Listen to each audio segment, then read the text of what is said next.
Hey everyone, how's it going? Elliot here again. In today's video, we are going to be looking at something super exciting. Clear Game Boy Advance SP shells. I can't believe they're finally here. In front of me, I have a transparent, completely transparent one, and then a black, sort of smoky black. Although I have seen purple, sort of clear purple ones lying around, so I'm pretty certain there's going to be some other colors available, but I'll leave the links to these in the description below.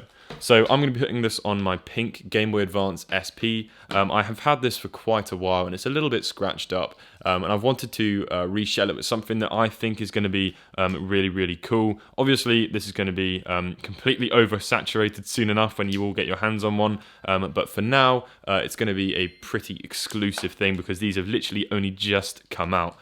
With the kit you get a bunch of screwdrivers as well. Obviously I've ordered two kits, so they've sent me two sets of screwdrivers. They're very standard screwdrivers, but they do the job. So we've also got, obviously, the kit here. I'm just going to take a look at one of them in today's video. We're going to be having a look at the clear white, sort of glacier, transparent, I don't know what to call it. And these came in at around £10 each, which is pretty goddamn good. I'm not exactly a massive fan of aftermarket shells because they've never really been very high quality, but I'll let you know what these ones are like. You're probably not going to want to use one of these aftermarket lenses. The official ones are much better, so even if you've got a few scratches on it like mine, I'm definitely going to stick to the original one. Plus it's a bit of a difficult task actually replacing this lens on the front of your Game Boy, so if you don't really need to swap this out, then definitely don't bother with that. The stickers are also really bad. I definitely wouldn't advise using one of these stickers. If you're going to use one of these stickers, just remove this one with a hairdryer and then put it on your aftermarket shell. It's going to look a heck of a lot nicer. So what else do we have in this packet then? Obviously we've got the transparent shell. Now it's not completely sort of like glossy transparent, it's sort of more of a matte transparent, and I'll tell you what, that makes it feel a lot higher quality. This actually feels so much higher quality than a lot of the other aftermarket shells out there. It's really robust and rigid, so that's very nice, and everything seems to close together quite easily, but we won't be able to fully judge that until the end when we've actually tried to screw things in, but it looks pretty good for now. So this is the bottom half. Not a big fan of the black buttons. I think when I do this, I'm probably just going to continue to use the official Nintendo buttons that this comes with, as well as the official switches and the trigger buttons, just for a little bit more authenticity. I'm not a big fan of that clear and black color scheme, so I'm going to be swapping that out, but it's going to be completely up to you. I'm also going to use the official membranes as well because, again, I just like the official feel, but this actually does feel very nice. Really thick plastic, high quality stuff. It was a little bit more expensive than the regular aftermarket shells, but I'm pretty certain that's because the quality is a lot higher. So good stuff so far, China. I'm very proud of you. We also have a bag of screws. Again, I'm not going to use those, but we will need the little rubber covers and the Nintendo logo and that little bit there as well. So we'll definitely put that to the side and keep that. Power switch is going to go, and I'll use this brand new blue. Is that blue or is that a... No, okay, so the cover on this is actually blue, but underneath it's just the regular metal cover. So take that off as well, because obviously being a transparent shell, we're going to see that. Okay, so we've got our different components here. It's very simple to take apart a Game Boy Advance SP, so let's go ahead and do that now. I'm going to be using the tools that it came with just to make this thing a little bit more authentic to those who aren't fully equipped. Although if you are looking for a nice screwdriver, I leave the link to this always in the description below. You will just need to source your own tri-wing bits because this one is a little bit too big for stuff like this. So let's go ahead and take this apart, starting with the outside Phillips screw. It's definitely going to be nice to have a transparent Game Boy. The Game Boy Advance SP is very simple. It's got obviously one motherboard and a screen, and obviously little button components and whatnot, but you're going to see the ribbon cable actually flexing through the transparent shell and the different colors of the LEDs inside.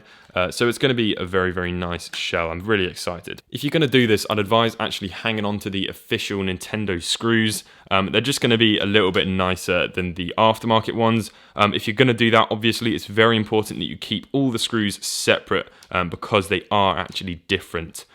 So yeah, keep that in mind. The first thing we're going to do is transfer over the little metal screw here for the battery cover. This is just a screw thread, and we're also going to transfer over the different LNR triggers. If you haven't done so already, I'd advise you clean the LNR triggers, because in a transparent shell, the little bits of dirt are going to show up. So next up is the PCB, and there's 1, 2, 3 Phillips screws. So just go ahead and grab your Phillips screwdriver and take those out. It's very important in this step that you leave the motherboard in, and I'll show you how to deal with that in a second. So go ahead and take those screws out, again keeping them separate from the other ones because they are completely different sizes, and you will just ruin the shell if you don't keep them separate and put the wrong one in the wrong hole. So go ahead and open the Game Boy screen like that, and that will just loosen up the flex cable from the screen. And if you just gently lift up on the PCB and hold it away from you, you can see the ribbon cable there underneath. If I move this a little bit closer to the camera, you can see this little white lock sort of piece here, which connects the ribbon cable to the PCB. On either side of that is 2 little black tabs, which with your fingernail you can just release, and that will just release the ribbon cable. Be very, very careful with this ribbon cable. The most expensive thing in Game Boys are typically the screens, and especially true for the Game Boy Advance SP AGS 101. So go ahead and set that Game Boy PCB to the side, and we're going to disassemble this a little bit further. So next up is this little Phillips screw underneath the ribbon cable. So go ahead and undo that again with the Phillips screwdriver and set that one to the side. This is in a really, really long screw compared to the others. So if you put this in the wrong hole, it will just go straight through the shell and poke out of the other side. So that would be catastrophic. For this next bit, I would actually advise getting a very, very flat, thin object, because we're going to need to take these rubber caps off. Now, in doing this, you can really damage a lot of different things. It doesn't matter if you don't care about the shell, but for this shell, the only bit that's damaged is this top piece. So I'm going to do my best to keep this in good condition. So just simply put it under the rubber pad and push away from you. And just like that, you can remove the rubber caps. It is very difficult not to damage anything during this process, so just be very, very careful. So once you have removed those 5 little rubber pads, go ahead and unscrew the 5 Phillips screws around the outside of the screen. So then just carefully close the Game Boy again and remove this little top piece here. So then you can go ahead and lift the Game Boy screen out and feed the ribbon cable through the slot in the Game Boy shell, and it should all come out quite nicely. So I've just noticed something a little bit cheeky. They actually haven't included the hinge for the Game Boy shell, which is a little bit naughty. That means that we're going to have to stick with the pink ones that come in this shell. So not very nice, but you can obviously get replacement ones of these on eBay. For this, I recommend getting a big flathead screwdriver, and you're going to need to just release the tabs that the hinge is holding onto the shell with, and just do that by pressing down on them with the flathead screwdriver. You need to be careful whilst doing this because it can break quite easily. And just like that, they shall fall out. And as you can see there, there's the little pink tip. So a little bit annoying that they haven't included replacement ones of those. And then go ahead and do the same to the other side. Now these can actually only go in one way. There's little slots in the shell and female sort of ends in the hinge. So go ahead and gently press them in, not all the way. And grab the bottom piece of the top assembly and push that in like so. And then, once everything is aligned, you can just push those hinges in and then open up the clear plastic shell and push them in just to finish. And there's our nice hinge. So we're almost done. Those pink ends there look a little bit ridiculous, but there's nothing I can do about that right now. Grab the screen, drop that in, make sure you feed the ribbon cable through, push it down like so. And grab the top assembly, which I have lost. There we go. Put the top assembly on and just open up the shell a little bit so that we can get access to these screws. and then go ahead and screw the top back down again with the Phillips screwdriver. Right, once you've put all of those in this little plastic bag is the ribbon cable cover and the Nintendo logo. We'll leave the...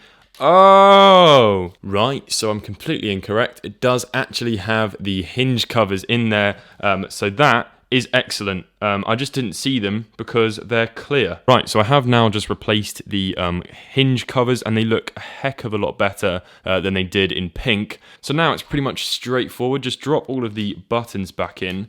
Obviously you can use the black ones included if you wish, but I'm going to use the grey ones because I just think black is a little bit too sort of obvious and standouty, if that makes sense. So, but one thing I would actually say is in the kit that it comes with, the button membrane for the brightness control switch is actually grey. So you're probably going to want to put that one in there. And the membrane won't really matter too much how high a quality that is because you're not going to use that brightness switch too much. Before you put the PCB back in, just take this little ribbon cable cover and drop that in like so and reinstall the screw into there. To plug the ribbon cable back in, just open up the hinge and it just makes it a little bit easier. And then just hold it against the back of the shell and slide it in. Be really, really careful again when doing this not to damage that ribbon cable. And then close up the little locks. I'm pretty certain they're called bail locks, but I'm not completely sure on that.